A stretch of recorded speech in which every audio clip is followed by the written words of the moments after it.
ನಮಸ್ಕಾರ ವೀಕ್ಷಕರೇ, ನಾನು ರೇಷ್ಮಾ. ನೀವು ನೋಡ್ತಾ ಇದ್ದೀರಾ ಕರ್ನಾಟಕ ಪವರ್ ಟಿವಿ ನ್ಯೂಸ್. ಇದೀಗ ಈ ದಿನ ದಲಿತ ಸೇನೆ ರಾಜ್ಯಾಧ್ಯಕ್ಷರಾದ ಹನುಮಂತ ಜಿ ಯಳಸಂಗಿ ಇವರ ಮೇಲೆ ಸುಳ್ಳು ಪ್ರಕರಣ ದಾಖಲು ಮಾಡಿದ್ದನ್ನು ಖಂಡಿಸಿ ಸಂಡೂರು ತಾಲೂಕಿನ ದಲಿತ ಸೇನೆಯಿಂದ ಪ್ರತಿಭಟನೆ ಮೂಲಕ ತಹಸೀಲ್ದಾರ್ ಅವರಿಗೆ ಮನವಿಯನ್ನ ಕೊಟ್ಟರು. ಶೋಷಿತರ ಧ್ವನಿಯಾಗಿ ಕೆಲಸ ಮಾಡುತ್ತಿರುವ ಖ್ಯಾತ ನ್ಯಾಯವಾದಿಗಳು, ಪ್ರಗತಿಪರ ಚಿಂತಕರು, ಸಾಮಾಜಿಕ ಹೋರಾಟಗಾರರು ಆದಂತಹ ದಲಿತ ಸೇನೆಯ ರಾಜ್ಯಾಧ್ಯಕ್ಷರ ಮೇಲೆ ಕಲಬುರಗಿ ಸ್ಟೇಷನ್ ಬಜಾರ್ ಪೊಲೀಸ್ ಠಾಣೆಯಲ್ಲಿ ಸುಳ್ಳು ಪ್ರಕರಣ ದಾಖಲಾಗಿದ್ದು, ಕೂಡಲೇ ಕಲಬುರಗಿ ಜಿಲ್ಲಾ ಆಡಳಿತ ಹಾಗೂ ಪೊಲೀಸ್ ಇಲಾಖೆ ಈ ಪ್ರಕರಣವನ್ನು ಸೂಕ್ತ ತನಿಖೆ ಮಾಡಿ ನಿಜವಾದ ತಪ್ಪಿತಸ್ಥರ ಮೇಲೆ ಕಾನೂನು ಕ್ರಮ ತೆಗೆದುಕೊಳ್ಳಬೇಕು ಎಂದು ಸಂಡೂರು ತಾಲೂಕು ದಲಿತ ಸೇನೆ ಪದಾಧಿಕಾರಿಗಳು ಆಕ್ರೋಶ ವ್ಯಕ್ತಪಡಿಸಿದರು. ಈ ಸಂದರ್ಭದಲ್ಲಿ ಜಿಲ್ಲಾ ಉಪಾಧ್ಯಕ್ಷರು ಕುಮಾರಸ್ವಾಮಿ ಮಲಿಯಪ್ಪ, ತಾಲೂಕಾ ಅಧ್ಯಕ್ಷರು ರಾಜಶೇಖರ್ ಹೆಗಡೆ, ಶಫಿ, ಹನುಮಂತಪ್ಪ, ಕುಮಾರಸ್ವಾಮಿ, ಜೆಕೆ ಹೊನ್ನೂರು ಸೇರಿದಂತೆ ಇನ್ನು ಅನೇಕರು ಉಪಸ್ಥಿತರಿದ್ದರು. ವರದಿಗಾರ Mohammed Rafi, Karnataka power TV news.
ನಾವು ದಲಿತ ಸೇನೆ ಮುಖಂಡರು.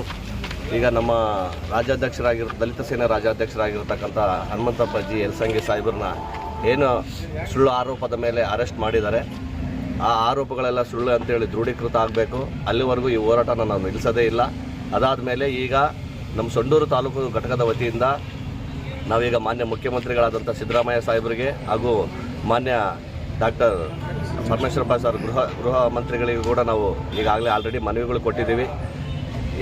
ತಹಸೀಲ್ದಾರ್ ಸಾಹೇಬರ ಮುಖಾಂತರ ಅವರಿಗೆ ಮನವಿಗಳನ್ನು ಕೊಟ್ಟಿದ್ದೀವಿ. ಅದೇ ರೀತಿ ಅವರು ಕೊಟ್ಟಿರ್ತಕ್ಕಂಥ ದೂರುಗಳನ್ನು ಅವು ಸುಳ್ಳಾದ ದೂರುಗಳಾಗಿರ್ತವೆ ಅಂತಂದೇಳಿ ಸರ್ಕಾರ ಆಗಿರಲಿ, ಗೃಹ ಇಲಾಖೆ ಆಗಿರಲಿ ಪರಿಗಣನೆ ಮಾಡಿ ನಮ್ಮ ಹನುಮಂತಪ್ಪ ಸಾಹೇಬರನ್ನ ಆದಷ್ಟು ಬೇಗನೆ ಅವೆಲ್ಲ ಪರಿಶೀಲನೆ ನಡೆಸಿದ ಮೇಲೆ ಇಮ್ಮಿಡಿಯೇಟ್ ಆಗಿ ಅವ್ರನ್ನ ಬಿಡುಗಡೆ ಮಾಡಬೇಕಂತಂದೇಳಿ ನಾವೆಲ್ಲ ಕರ್ನಾಟಕ ರಾಜ್ಯಾದ್ಯಂತ ಇರತಕ್ಕಂಥ ನಮ್ಮ ದಲಿತ ಸೇನೆ ಎಲ್ಲ ಅವ್ರನ್ನ ಮಾನ್ಯ ಗೃಹ ಸಚಿವರನ್ನ ಹೃದಯಪೂರ್ವಕವಾಗಿ ನಾವು ಕೇಳ್ಕೊಳ್ತಾ ಇದ್ದಾವೆ. ಅದು ಸಂಪೂರ್ಣವಾಗಿ ಪರಿಶೀಲನೆ ಮಾಡಲಿ. ಪರಿಶೀಲನೆ ನಡೆದ ತಕ್ಷಣ ಇಮ್ಮಿಡಿಯೇಟ್ ಆಗಿ ಅವ್ರನ್ನ ಬಿಡುಗಡೆ ಮಾಡುವಂತೆ ಎಲ್ಲ ದಲಿತ ಸೇನೆಯ ಕಡೆಯಿಂದ ಮಾನ್ಯ ಮುಖ್ಯಮಂತ್ರಿಗಳಲ್ಲಿ ನಾವು ಮನವಿ ಮಾಡ್ತೀವಿ. ನನ್ನ ಹೆಸರು ಸುಭಾನ್ ಸೇರ್ ಅಂತ.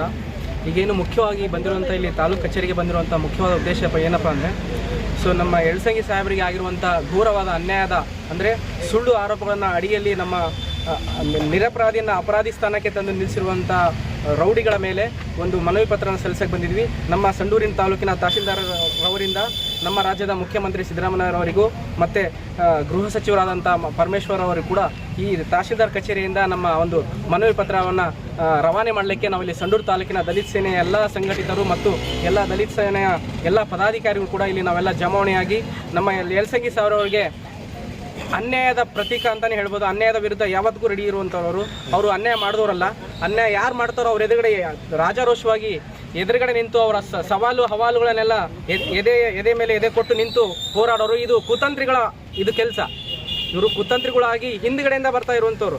ಇವರು ಎದೆಯಿಂದ ಎದೆಗೆ ಡೈರೆಕ್ಟಾಗಿ ಬಂದರೆ ನಾವು ಫೇಸ್ ಮಾಡ್ತಾ ಇದ್ವಿ. ಬಟ್ ಇವರು ಕುತಂತ್ರದ ಅಡಿಯಲ್ಲಿ ಅವ್ರನ್ನ ಒಂದು ಆರೋಪದ ಪಟ್ಟಿಯಲ್ಲಿ ಕೂಡಿಸೋಕೆ ಪ್ರಯತ್ನ ಪಡ್ತಾ ಇದ್ದಾರೆ. ಅದು ಅಸಾಧ್ಯ ಅಂತಲೇ ಈ ಮುಖಾಂತರ ದಲಿತ ಸೇನೆ ಸಂಡೂರು ತಾಲೂಕಿನ ಮುಖಾಂತರ ಹೇಳಲಿಕ್ಕೆ ನಾನು ಇಷ್ಟಪಡ್ತೀನಿ.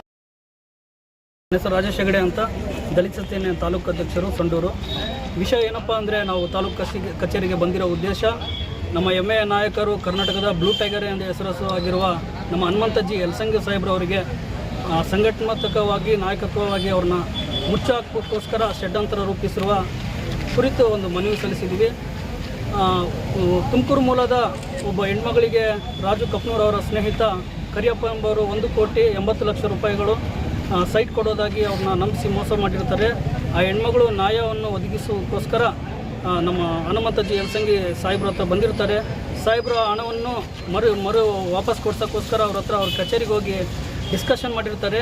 ಸೊ ಹಣವನ್ನು ಮರುಪಾವತಿಸಿ ಮಾಡಲಾರ್ದೆ ಅವರು ನಮ್ಮ ದಲಿತ ಸೇನೆ ಬಗ್ಗೆ ಹಾಗೂ ನಮ್ಮ ಯಲಸಂಗಿ ಸಾಹೇಬ್ರ ಬಗ್ಗೆ ಒಂದು ವ್ಯಕ್ತಿತ್ವಕ್ಕೆ ಧಕ್ಕೆ ತರೋಂಥ ಕೆಲಸ ಮಾಡ್ತಾಯಿದ್ದಾರೆ.